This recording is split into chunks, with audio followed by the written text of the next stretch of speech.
Hello, good morning. എഴുന്നേറ്റതേ ഉള്ളൂ. ഒരു നേരത്തെ അരിയാണ് ഏതൊരു ദിവസവും ഒരു മനുഷ്യന് ഏറ്റവും പ്രധാനമായിട്ടുള്ളൊരു സംഭവം. അവനത് ആഹാരം കിട്ടിയിട്ടില്ലേ, അവന് വിശപ്പ് സഹിക്കാൻ പറ്റാതിരിക്കുകയാണെങ്കിൽ അവൻ ജീവിതത്തിൻ്റെയും മരണത്തിൻ്റെയും നൂൽപ്പാലങ്ങളിലൂടെ കയറി ഇറങ്ങുന്നൊരു സാഹചര്യം പോലെയാണ് അല്ലേ? ഞാനെന്തിനാണ് ഈ സാഹിത്യമൊക്കെ പറയുന്നതെന്നറിയോ? ഒരു തരി അരിമണിക്ക് വേണ്ടി, ഒരു തരി അരിമണിക്ക് വേണ്ടി എന്ത് ചെറ്റത്തരവും വിളിച്ച് പറയുന്ന ചില യൂട്യൂബർമാരുണ്ട് ഇവിടെ. അപ്പോൾ അതിലൊരു യൂട്യൂബർ തംബ്ലൈന് കൊടുത്തു. തംബ്ലൈന് കൊടുത്തത് എന്താ വെച്ചാൽ, ഉണ്ണിക്കണ്ണൻ വരവായി. ഞാൻ എൻ്റെ ഒരു വയറ് പിടിച്ചുകൊണ്ട് നിൽക്കുന്ന ഫോട്ടോയും വെച്ചിട്ട്. അതുകൊണ്ട് ഡാഡിൻ്റെ കുഞ്ഞാണോ എന്ന് ചോദിക്കണമെന്ന് എനിക്കുണ്ട്. ഞാൻ ചോദിക്കുകയും ചെയ്തിട്ടുണ്ട്. ഇൻസ്റ്റാഗ്രാമിൽ നല്ല പൂരത്തെറി ഞാൻ വിളിച്ചിട്ടുണ്ട്. ഓനത് പുറത്തിടുകയാണെങ്കിൽ എനിക്കൊരു മണ്ണും പിണ്ണാക്കും ഇല്ല എന്നുള്ളതും ഞാൻ അവനോട് പറഞ്ഞിട്ടുണ്ട്. കാരണം ഒരു സ്ത്രീയെക്കുറിച്ച് പറയുന്നതിലെ ഏറ്റവും അപവാദകരമായിട്ടുള്ളൊരു സംഭവമാണ്. അതും 2014 പ്രസവം നിർത്തിയ എനിക്ക് 2025 ആയപ്പോഴേക്കും കുഞ്ഞുണ്ടാവുന്ന നഗ്നസത്യം ഞാനും എൻ്റെ കെട്ടിയവനും അറിഞ്ഞു. അത്ഭുതപ്പെട്ടു. പ്രസവം നിർത്തിയവർക്കൊക്കെ ഇപ്പോഴത്തെ കാലത്ത് പ്രസവിക്കാം എന്നുള്ള ഒരു കാര്യം ഇവനാണ് എനിക്ക് പറഞ്ഞു തന്നത്. അവൻ്റെ പേരും കാര്യങ്ങളൊന്നും ഞാൻ കൊടുക്കുന്നില്ല, പേടിച്ചിട്ടല്ല. അവനുള്ളത് ഇന്നലെ ഞാൻ കൊടുത്തിട്ടുണ്ട്. ഓൻ എന്നോടൊരു ചോദ്യമായി ചോദിച്ചത്, നിങ്ങൾ ഈ തെറി വിളിക്കുന്നത് നിങ്ങളുടെ മകൻ്റെ മുമ്പിൽ വെച്ചിട്ടല്ലേ എന്ന്. എൻ്റെ മകൻ പറഞ്ഞൊരു ഡയലോഗ് കേട്ടപ്പം ആ മകനെ ഓർത്തോൻ തംബ്ലൈന് മാറ്റാമെന്ന് പറഞ്ഞു. എന്താല്ലേ? അപ്പോൾ ഞാൻ അവനോട് ചോദിച്ചു, ഇത്രേ ഉള്ളൂ, നിൻ്റെ അമ്മ ഗർഭിണിയാണെന്ന് പറഞ്ഞ് ഞാനൊരു പോസ്റ്റ് ഇട്ടാൽ നീ എങ്ങനെയാണോ പ്രതികരിക്കുക അതേപോലെ എൻ്റെ ഉമ്മയും എൻ്റെ മകനും പ്രതികരിക്കുള്ളൂ എന്ന് പറഞ്ഞു. അപ്പോൾ അവൻ ചോദിച്ചത്, എൻ്റെ ഉമ്മാനെക്കുറിച്ച് തോന്നിയാസം പറഞ്ഞവനെ ഞാൻ പൂവിട്ട് പൂജിക്കുകയാണോ ചെയ്യേണ്ടതെന്നാണ്. എൻ്റെ മോന് 15 വയസ്സായിരിക്കില്ല, കുട്ടിയൊന്നും അല്ല. ഏതായാലും ബോഡി ഷെയ്മിങ് ഒക്കെ ഒരുപാട് കിട്ടിയിട്ടുണ്ട്. പണ്ടൊരു കാലത്ത് എനിക്ക് മൈഗ്രെയിൻ ആയിരുന്നു. മൈഗ്രെയിൻ എങ്ങനെ നോക്കിയിട്ടും മരുന്ന് കഴിച്ചിട്ടും ഗുളിക കുടിച്ചിട്ടും മാറുന്നില്ല. പാതി മുക്കാൽ നമ്മുടെ മനസ്സാന്ന് പറയാറില്ലേ. അങ്ങനെ ഇരിക്കെ എന്നെ എൻ്റെ എനിമികൾ കളിയാക്കി. ദൈവം തരുന്ന പരീക്ഷണമാണ് നിനക്ക്, അതുകൊണ്ടാണ് നീ എന്നും ഹോസ്പിറ്റലിലായത്. അപ്പോൾ വേദന വരുമ്പോൾ എനിക്കും വാശി, അത് കൺട്രോൾ ചെയ്ത് പിടിക്കണമല്ലോ എന്നുള്ളത്. മറ്റൊരു ചെറിയ വേദന വന്നാൽ എനിക്ക് ഇഞ്ചക്ഷൻ മസ്റ്റാണ്. ഡോക്ടർമാർ അതേ പറഞ്ഞിട്ടുണ്ട്, അത് ശീലിക്കരുത്. കാരണം നിനക്കൊരു വേദന വരുമ്പോഴേക്ക് ഈ ഇഞ്ചക്ഷൻ കിട്ടിയിട്ടില്ലേ നിനക്കത് മാറൂല എന്നുള്ളൊരു ചിന്താഗതിയും കൂടി ഇതിൽ വരും. ട്രമഡോൾ, കെക്നോവ് എന്ന് പറഞ്ഞ അഡിക്ഷനുള്ള മരുന്നിനായിരുന്നു ഞാൻ ഇഞ്ചക്ഷൻ ചെയ്യാറുള്ളത്. പക്ഷേ ഇവരുടെ ആ കളിയാക്കൽ ആ മരുന്നിൽ നിന്നും എനിക്കൊരു റിക്കവർ തന്നു. ഞാൻ ഈ തലവേദനക്ക് എനിക്ക് മെയിനായിട്ട് ടെൻഷൻ കൂടുതൽ, അതേപോലെ ഉറക്കില്ലായ്മ, ഈ 2 കാരണങ്ങൾ കൊണ്ടാണ് മൈഗ്രെയിൻ വരുന്നത്. ഇതിൻ്റെ രണ്ടിൻ്റെയും ട്രീറ്റ്മെൻറ്റാണ് നിലവിൽ ഞാൻ എടുത്തുകൊണ്ടിരിക്കുന്നത്. അപ്പോൾ എനിക്ക് വേറൊരു രാവിലത്തെ ഗുളിക തന്നപ്പം ഞാൻ അത് കുടിക്കാതെ അത് നിർത്തിക്കൊണ്ട്. അപ്പം എന്നോട് എന്നെ നോക്കുന്ന എൻ്റെ ഡോക്ടർ ചോദിച്ചു, എന്തുകൊണ്ട് നീ ഈ മെഡിസിൻ കുറയ്ക്കാൻ നോക്കുന്നില്ല? കാരണം ഒരു മെഡിസിൻ എന്നെ വല്ലാതെ തടിപ്പിക്കുന്നുണ്ട്. അപ്പോൾ തടിക്കുന്ന മെഡിസിന് ഞാൻ ഡോസ് 100 ആയിരുന്നു. അപ്പോൾ എനിക്ക് ഡോക്ടർ അങ്ങനെ പറഞ്ഞപ്പോൾ പിന്നെ ഞാനത് ആദ്യം 50 കഴിച്ചു നോക്കി. 50 കഴിച്ചപ്പോൾ എനിക്ക് സുഖമായിട്ട് ഉറങ്ങാൻ പറ്റുന്നുണ്ട്. അത് പിന്നെ 25 കഴിച്ചു നോക്കി. 25 കഴിച്ചപ്പോൾ എനിക്ക് ഉറങ്ങാൻ പറ്റുന്നുണ്ട്. വേറെ എക്സ്ട്രാ 3 ഗുളികയും കൂടി ഉണ്ട് കേട്ടോ.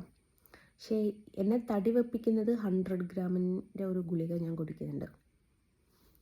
അപ്പോൾ അതാണ് എന്നെ തടി വെപ്പിക്കുന്നത്. അതുകൊണ്ട് അത് കുറച്ചാൽ ഞാൻ ഓട്ടോമാറ്റിക്കായിട്ട് മെലിയുമെന്ന് പറഞ്ഞിട്ടുണ്ടായിരുന്നു.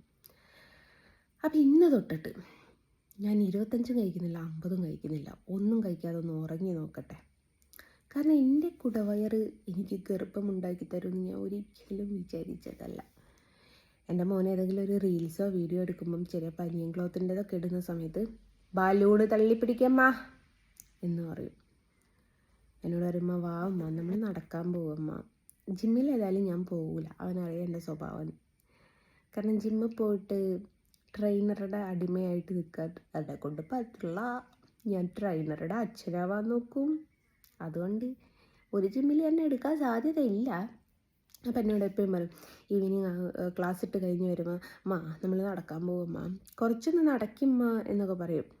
നടക്കുമ്പോഴേക്ക് കിതപ്പൊക്കെ വരും. അപ്പം എന്നിട്ട് ഇന്ന് സ്ട്രിക്റ്റ് ആയിരുന്നു, ഉച്ചയ്ക്ക് ശേഷം മഴയില്ലെങ്കിൽ നമുക്ക് നടക്കാൻ വേണം എന്ന് പറഞ്ഞിട്ടാണ് പോയത്. എന്തോ ഞാൻ സമ്മതിക്കോ എന്തോ. ഞാനിങ്ങനെ നടക്കുന്ന കാര്യം വിചാരിക്കുമ്പോൾ എനിക്കൊരു തളരൽ. ആ തളരൽ ഇങ്ങോട്ട് കാണുമ്പോൾ വിചാരിക്കും കുറച്ചെവിടെയെങ്കിലും കിടക്കാമെന്ന്. ആ കിടത്ത് അവിടെ കിടന്നങ്ങിട്ടേക്കും.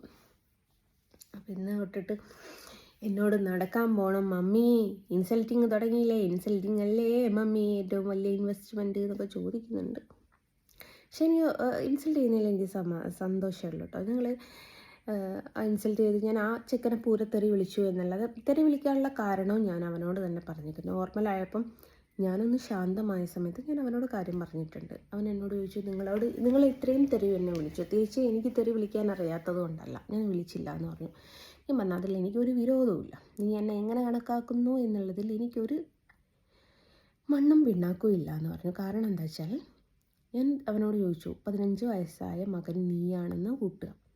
അവൻ്റെ സ്കൂൾ ഗ്രൂപ്പിൽ ഉമ്മ ഗർഭിണിയാണല്ലേ എന്ന് പറയുമ്പം ലെൻഷാനെ നിനക്ക് അനിയനോ അനിയത്തിയോ ഉണ്ടാവാൻ ഏതാണ് ഇഷ്ടമെന്ന് ചോദിച്ചൊരാൾ മെസ്സേജ് അയക്കുമ്പം അവനുണ്ടാവുന്നൊരു ഇൻസൾട്ടിങ് ഉണ്ടല്ലോ, ആ ഇൻസൾട്ടിങ്ങിനാണ് ഞാൻ അവനെ എന്തൊക്കെയോ വിളിച്ച് പറഞ്ഞത്. അതിലെനിക്കൊരു തെറ്റും തോന്നുന്നില്ല.